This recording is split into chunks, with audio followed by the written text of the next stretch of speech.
can you and your students quickly design and build apps using AppLab?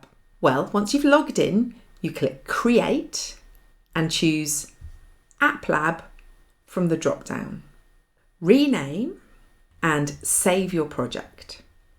You can reopen it at any time by going to your name and finding My Projects. Let's design your first app by switching to design mode. In the workspace, change the screen's ID to home_screen and customize the background to your favorite color. I'm going to choose this lovely grass green. Now, add a button from the design toolbox. Drag it over to the preview window and change the ID to action_button. If you want, you can customize its font, its size, its color. You can create a second screen by going over to the preview window over here and selecting New Screen from the drop-down. Let's call this one action_screen and make it blue.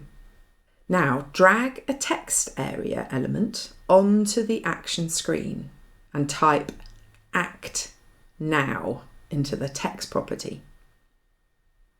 Let's make that big and bold too. Now it's time to program your app.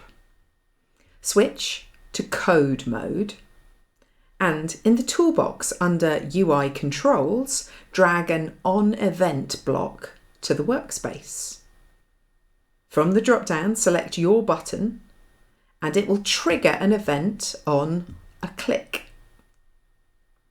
To program the button to change the screen, find the Set Screen block from the UI controls and drag it into the center of your On Event block. To test your app, click Run in the preview window. Click your action button. We've hit a bug.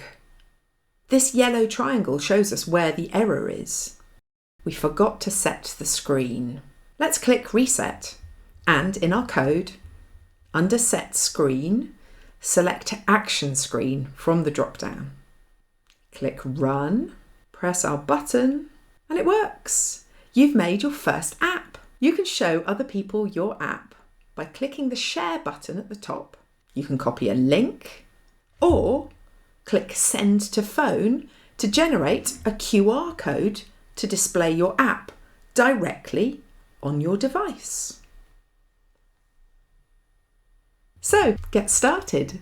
Sign up to code.org and create your first app today.